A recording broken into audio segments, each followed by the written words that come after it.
Here's Robbie. His What phone's up? at the timer. There's the room.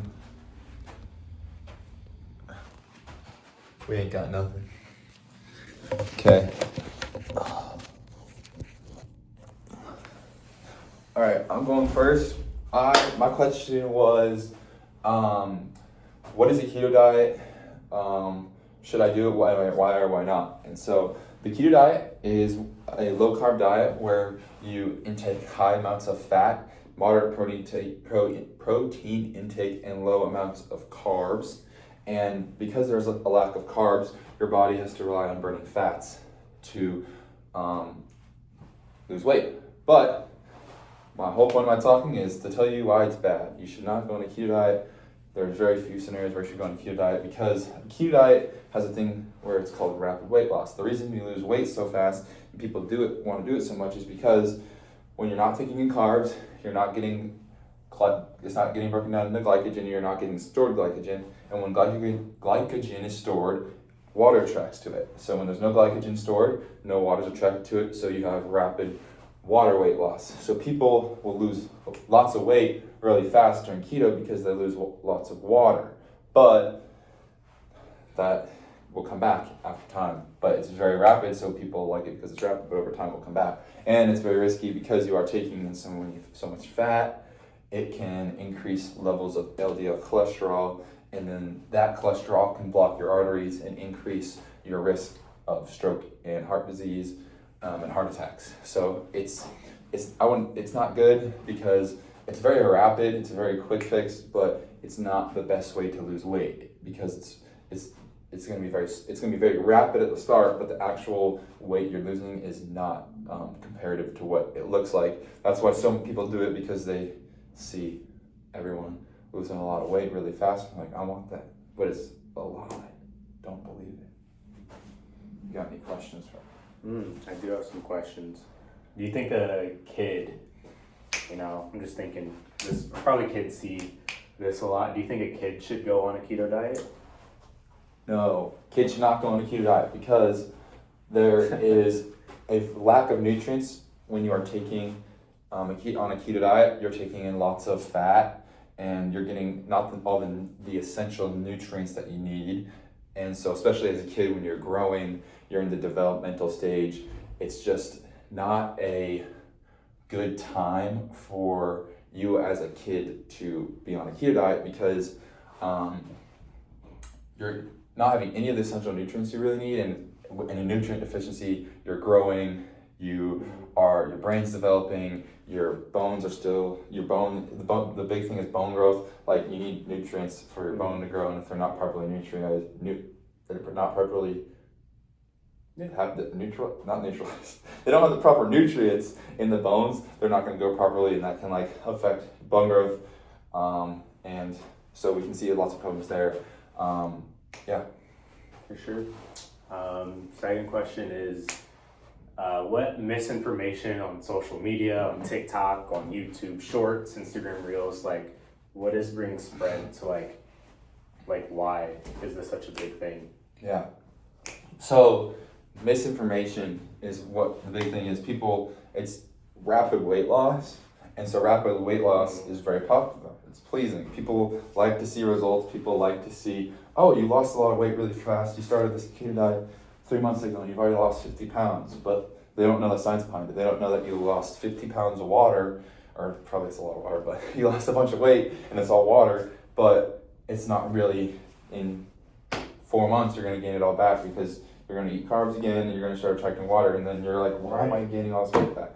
And because people like quick fixes, people want it more, and so celebrities and famous people have found the opportunity. Oh, we'll endorse it, people will want it. So famous people have been endorsing it because it's a quick fix, but what they don't know is the risks of it, how it can increase heart disease, and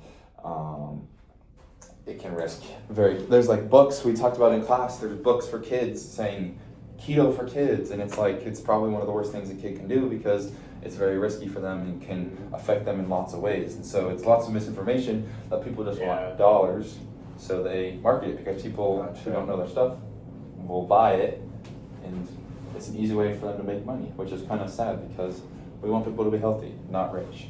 Because if you're rich and fat, life isn't going to be the greatest. But if you're broke and healthy, I'd rather do that. There you go. Thank you. Robbie's All right. turn. All right, it's my turn. I'm Robbie Frazier. This is going to be my client, Natalie, and she's a cross-country 15-year-old who eats low fat, is always in an energy deficit. Yeah, let's sit down for this one. Always in an energy deficit, cross-country runner, wants to be on a plant-based diet, and eats low fat. And so my question is, what would I recommend to her and why? What would I tell her? And so Natalie, we do need to have a conversation. First, I want to educate you. Unfortunately, when you are eating low fat and you're a cross-country runner and you're always in an energy deficit, you're not going to perform well. Mm-hmm. You're 15 right now, and so your low fat is actually hurting you. Really? So it's messing up your hormones. It's decreasing your estrogen production, which then in turn will decrease your bone mineral density. And so you're gonna have a very hard time recovering after your cross-country meets. And so fat is essential here. Protein, you want to be on a plant-based diet. There's nothing inherently wrong with that, except it makes it hard to take in protein. And you need protein to recover after your training sessions. And so there's a guideline for athletes who are in an energy deficit. It says 2 kilograms of protein per body weight. And so it's like, if you don't get that, then you're not adequately repairing your protein well enough afterwards, which just decreases your health. And then carbs. I need you to intake some carbs. You're running some cross-country, okay? Cross-country is hard. It's very intense. And so carbs is gonna be your main fuel source. If you don't have carbs, then you're gonna burn out really quickly. The real life example application I wanna use is a marathon. Have you ever heard the term marathon runners hitting a wall? No, I haven't. Okay, well, marathon runners, by the end of their race, their body literally gives out because glycogen storage is in their body, which is the main fuel source. It's glucose stored. It's your carbs stored in your body. That runs out after the end of a marathon race. And by the end of that, they don't have enough energy to continue to go on in the race. And so when you're running cross country and you're eating this diet with a very low energy, you have a very energy deficit and you have no fat coming in, probably minimal protein because of your plant-based diet, you're gonna hit a wall and you're not gonna have enough energy to power through. And so it's important to have a whole-based diet where you're getting in everything you need. You need your fats, you need your proteins, you need your carbs, and you need your micronutrients to help you perform the best. And so if anything, that's what I'm prescribing you, is to eat everything you need, all the macronutrients you need. And so, yeah, it's really important. I would diagnose you with relative energy deficit in sport because you're showing a lot of signs. And so I just need you to eat what you need. But if you have any questions for me, Natalie, go for it. I'm just a little confused because I remember like seeing this girl on TikTok was like, she was like showing all this stuff, and like I was doing what she told me to do, and I thought it would help me. For sure. I think there's just a very misconception with fat. Fat equals bad, when that's not the case. There's actually good fat and there's bad fat. Bad fat is LDL, good fat is HDL. When you intake good fat, that's really good for your health. It's really good for your hormones, actually. Especially with your age, you need to increase your fat intake because it increases the hormones that you need to succeed in life. It increases your estrogen levels, it boosts your bone production. And so as a growing person, you do need to increase fat. You mentioned estrogen. Yeah. Like, I know it's like my hormones, and like I've like missed my period like 1 or 2 times. Like how does that like relate? Because I've Missed your period. Well, here's the thing: is when you don't eat what you need, and you're in a very low, and you're in an energy deficit. The problem is that your body shuts off what it doesn't need. Your reproductive system is actually not what your body. It's not necessary to live, and so with your decrease in hormones, your body shuts that off because it needs to conserve what is left. And so that's what's happening. It's not good. It's actually a bad sign of health. So as a cross country runner, you do need to get your fats, and they're good for you. And if you want good hormone production, you need to eat them. That girl on TikTok was wrong. You need your science-based stuff, and Get some late TikTok. yeah, and it's not good to miss your period. So this is actually very common with the female athlete triad. It states essentially you have an energy deficit, which means you might miss your period, like you're saying, and you might have like bone problems. It's just these threes that it cycles and it becomes worse and worse and worse.